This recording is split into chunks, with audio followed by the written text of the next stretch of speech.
As mulheres que têm câncer no ovário, Boa pergunta. vamos falar um pouco sobre isso? Vamos. Aí a gente traz a nova medicina germânica, né? A nova medicina germânica é uma ciência do Dr. Hammer, que era um médico oncologista, e ele diz assim, na verdade ele deixa como um testamento, né? Bem polêmico isso, mas ele diz que o câncer não existe. Ele foi caçaram a CRM dele, né? Mas ele diz o seguinte, existe um gráfico que o Dr. Hammer mostra, que é o gráfico de uma crise que a gente chama de biochoque.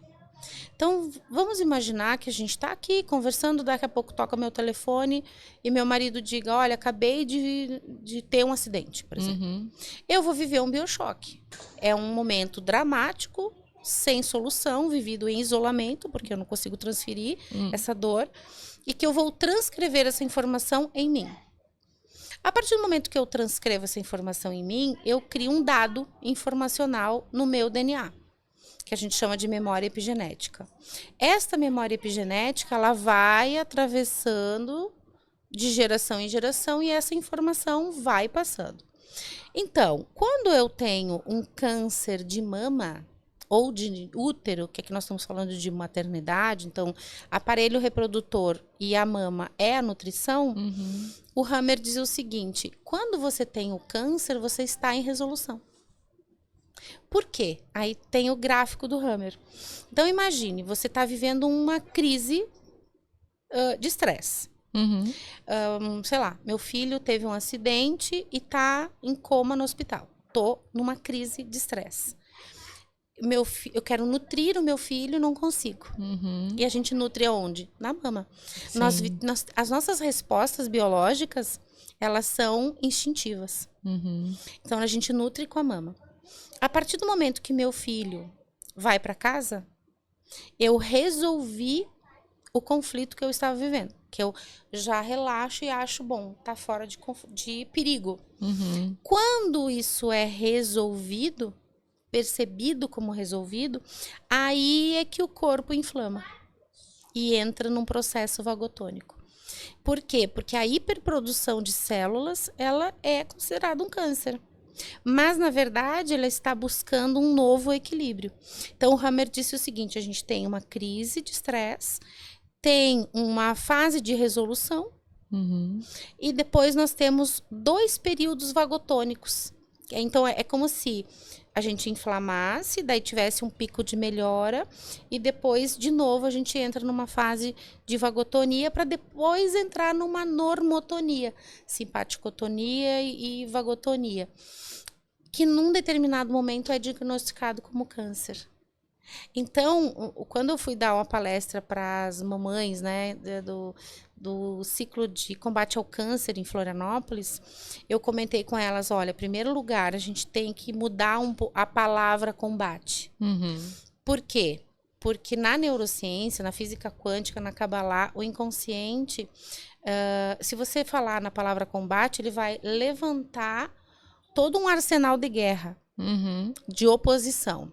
Então, o inconsciente não entende a palavra não. Ao contrário de eu combater o câncer, eu tenho que entender o que você veio falar para mim em relação a maternidades, a conflitos de ninho, né? E aí comentei com elas, se a gente tem um câncer de mama, ou um câncer de útero, de ovário, ou ovários policísticos, a gente vai olhar o quê? Conflitos de ninho.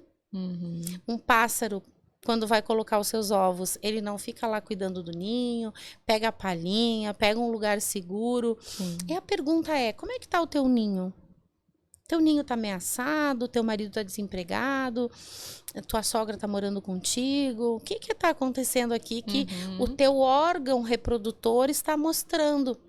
Né? E quando você tem o diagnóstico de câncer, normalmente você já, dentro de ti, você já resolveu aquele medo de sobrevivência. Basta ver que quando a gente está num camping, numa selva ou numa situação de emergência, a gente não adoece. É quando a situação passa que a gente fica ruim, não é? Sim. Tô lá numa situação de estresse, pico de estresse. É igual pessoas que vão pra guerra, né? Então, na Exatamente. guerra, ela chega, a pessoa fica não morre de doença. Depois é que passa, entra no processo vagotônico. Sim. Então, esse processo vagatônico é que o Hammer diz assim, é o processo de recuperação do corpo. Não tem como. A gente viveu um pico de adrenalina, um pico de estresse, o corpo tem que buscar um novo equilíbrio. Então, quem tem câncer de mama ou câncer de próstata, na verdade, o Hammer, ele entendeu a nova medicina germânica, né? Compreendeu isso porque ele perdeu um filho e ele teve um câncer no aparelho reprodutor e a mulher também. Por quê? O que é um câncer? Uma superprodução de células. É como se o corpo fizesse uma programação de repor o filho. E ao invés da gente achar que o câncer mata, né? Porque a gente já viu N decodificações de câncer, a gente precisa trabalhar a base emocional, porque o nosso corpo busca o equilíbrio. Então, vai fazer tua caminhada na área da saúde, o teu tratamento, mas tens que fazer o trabalho na área emocional. Sim. E o diagnóstico do câncer talvez seja pior do que a própria parte biológica. Porque quando você fala no câncer, automaticamente você atrela ao morrer. Hoje já não é mais assim, mas ainda como AIDS. Quando a gente falou de AIDS, né? Antigamente era AIDS igual a morte. Morreu, Câncer igual a morte. E hoje não necessariamente é assim. A própria palavra câncer, né, se a gente pegar o can em inglês, ser, fazendo um trocadilho de palavras, o que eu não pude ser, o que a pessoa não pôde ser, né? O que ficou inviável aqui, que eu preciso olhar para isso. E o corpo volta ao seu reequilíbrio. Se a gente se cuidar, claro, tem toda uma parte de alimentação, exercícios, saúde, bem-estar, saúde mental. Se você encontra felicidade, saúde mental, a Anne dizia que a gente precisa de 4 prazeres diários ao dia. Que são coisas simples. Às vezes a gente perdeu esse costume de, por exemplo, tomar um café com bolo com uma amiga. Quantas mulheres, nossas mães, nossas tias, nossas avós, não faziam bolo e às 4 horas da tarde era hora das amigas. Uma levava uma coisa, outra levava outra. A gente perdeu isso. Exato. Né? Então, quantas coisas a gente pode restabelecer no nosso dia a dia hoje para voltar a ser feliz? Porque a gente está numa hiperatividade. O nosso relaxamento é um vício, porque é uma tela. E a gente precisa de tribo, né? E a gente precisa de tribo. A gente está acostumada a ficar sozinhos achando que está acompanhado ali. Exatamente. Falando nas redes sociais. Então, a gente precisa restabelecer esse grupo de apoio. Então, para quem a gente falou de luto, né? A gente precisa de um grupo de apoio. Então, quem sabe criar aí na tua comunidade, sei lá, um estudo bíblico na tua casa, né? E falar com uma amiga, sair de casa, largar o celular, ir lá na casa dela, tomar um café. Se permitir, são pequenos prazeres que às vezes a gente chega nesse lugar quando a doença bate na porta, quando a gente já, né? Quando o bolo já queimou. E aí, às vezes é tarde demais. Então, é o momento, nós estamos vivendo um tempo de priorizar o que é realmente importante para a nossa vida, né? O trabalho, a gente não pode trabalhar para viver para trabalhar, a gente tem que trabalhar para viver. E o trabalho, a própria palavra tripalium significa sacrifício, era um objeto de sacrifício.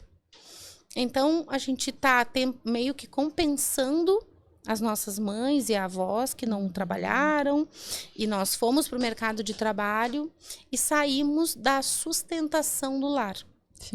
Né? Saímos dessa estrutura de sustento emocional dos nossos filhos, porque fomos para o mercado de trabalho. Então, há um tempo da gente também priorizar tempo com os nossos filhos, às vezes não é ficar o tempo inteiro, mas quando ficar, olhar no olho, ouvir o que eles estão falando. Fazer uma mesa, né? Ter um tempo de qualidade, sabe? Desligar todos os acessórios para quando a gente está com eles. É tempo de qualidade. Às vezes não é muito tempo, mas o tempo que você tem é um tempo de qualidade.